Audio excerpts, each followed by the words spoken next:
Hai semua, Assalamualaikum warahmatullahi wabarakatuh. Kembali lagi di channel aku, Dapur Bunda. Nah, di video kali ini aku mau bikin kue bugis yang rasanya enak, wangi banget.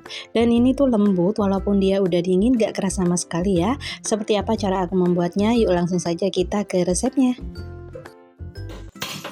Langkah pertama, kita siapkan dulu teflonnya. Kemudian di sini aku masukkan 100 gram gula pasir dan 100 ml air putih.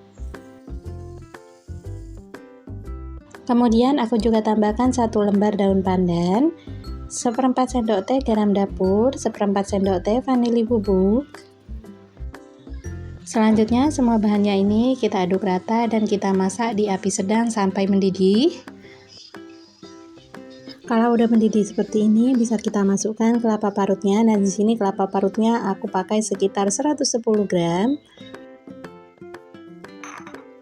Selanjutnya ini kita masak sampai menyusut dan kelapanya ini benar-benar tanah agar nggak mudah basi. Kalau udah menyusut ini bisa kita matikan dulu kompornya. Selanjutnya ini kita tunggu sampai uap panasnya sedikit berkurang.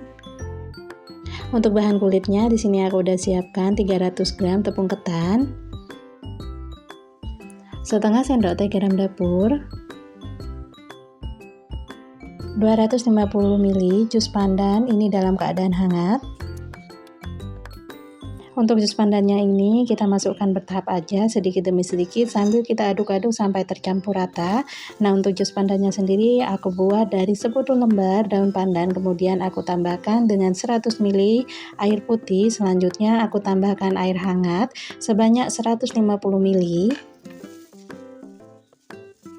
Nah teman-teman, untuk detail resep lengkapnya sudah aku tuliskan di kolom deskripsi, jadi teman-teman bisa langsung cek di bawah kolom judul.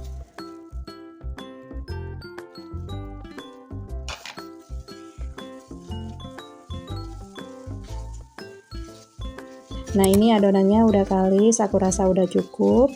Nah, untuk jus pandannya sendiri masih ada sekitar 10 ml, jadi aku pakai total kurang lebih 240 ml, atau bisa disesuaikan aja dengan kelembapan tepung di tiap daerah ya. Nah, untuk langkah selanjutnya agar adonannya nanti setelah dingin tetap lentur, di sini aku tambahkan 2 sendok makan minyak goreng. Selanjutnya kita aduk-aduk kembali sampai semua adonannya ini tercampur rata.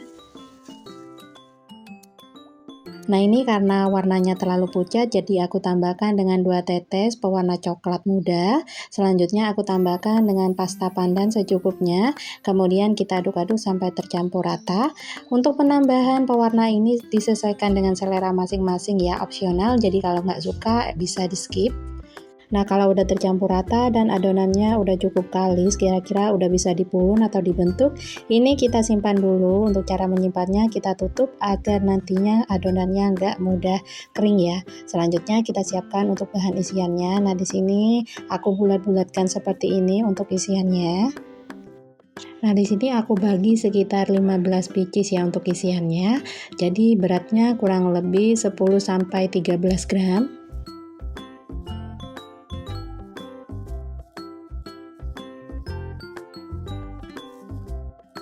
Untuk hasilnya seperti ini ya. Selanjutnya ini udah siap kita gunakan. Sebelumnya di sini aku udah olesi tanganku menggunakan minyak goreng. Kemudian kita ambil sedikit adonannya dan ini kita pipihkan, kemudian kita tambahkan bahan isiannya di bagian tengah. Selanjutnya kita tutup isiannya sampai benar-benar tertutup rapat, nggak ada yang bocor. Oh ya, untuk bahan kulitnya ini jangan lupa ditutup ya agar nggak mudah kering. Langkah berikutnya kita gulung-gulung seperti ini sampai adonannya itu benar-benar mulus. Kemudian di sini aku udah siapkan cetakannya. Di sini cetakannya udah aku olesi dengan minyak goreng. Kemudian ini kita letakkan adonannya di bagian tengah seperti ini. Selanjutnya kita ulangi cara ini sampai selesai. Kalau udah selesai, selanjutnya ini bisa kita kukus. Sebelumnya di sini aku udah panaskan kukusannya. Nah, kalau kukusannya udah benar-benar panas, kita letakkan adonannya seperti ini. Selanjutnya ini kita kukus selama kurang lebih 15 sampai 20 menit atau sampai matang. Nah, ini kita kukus menggunakan api sedang aja. Untuk penutupnya jangan lupa ditutup dengan kain bersih seperti ini agar nggak ada uap air yang menetes pada adonannya. Setelah 15 menit ini udah mateng, selanjutnya kita buka penutupnya. Kemudian ini bisa kita angkat satu persatu, hati-hati karena ini masih sangat panas. Sambil menunggu kuenya agak sedikit berkurang uap panasnya, di sini aku udah siapkan daun pisang. Di sini daun pisangnya udah aku panaskan dulu di atas kompor, kemudian aku olesi dengan minyak goreng. Untuk langkah berikutnya di sini bisa kita bungkus untuk kue bugisnya. Untuk cara membungkusnya bisa disimak di video ya. Jadi di sini aku bagikan dua cara membungkus kue bugis. Untuk cara yang pertama ini aku bungkus seperti kue bugis pada umumnya ya. Jadi kita beri lipitan atau lipatan di bagian ujung, kemudian kalau udah bisa kita lipat ke belakang. Selanjutnya untuk bagian atau sisi yang sebelahnya kita lipat juga atau kita beri lipit sedikit seperti ini. Kemudian kita lipat ke bagian belakang. Kemudian ini bisa kita rapikan untuk bagian yang tidak rapi ya. Nah, untuk lebihnya bisa kita potong.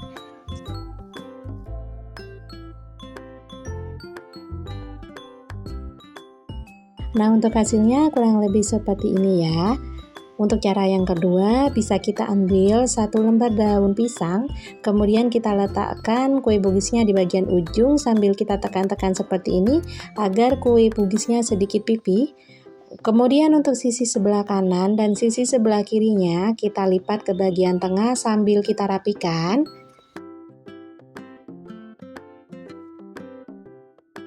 Kalau udah cukup rapi, ini bisa kita lipat ke arah depan, kemudian kita rapikan untuk bagian ujung-ujungnya. Untuk sisanya bisa kita masukkan ke dalam seperti ini ya.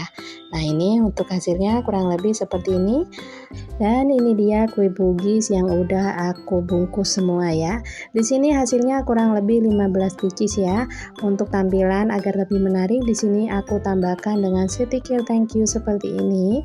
Nah, ini cocok banget untuk jadi ide jualan maupun ide isian snack box.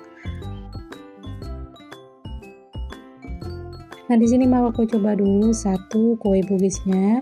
Kita buka dulu pembungkusnya. Untuk hasilnya seperti ini ya. Jadi warnanya cakep banget. Ini menggoda banget ya warna hijaunya. Dan hasilnya itu lembut banget, nggak alot sama sekali meski dia udah dingin. Nah, kuncinya saat membungkus itu kuenya harus dalam keadaan hangat ya. Nah, untuk bagian dalamnya itu seperti ini. Jadi manisnya udah pas banget, gak kemanisan. Tapi kalau kalian suka manis bisa kalian tambahkan untuk gula pasirnya. Dan Masya Allah, ini tuh enak banget, gak alot, lembut kuenya, lentur, dan isian dalamnya juga lumayan banyak. Ini cocok banget untuk jadi ide jualan snack box maupun ide cemilan di rumah. Nah, untuk kalian yang penasaran dengan rasanya, bisa kalian coba resepnya.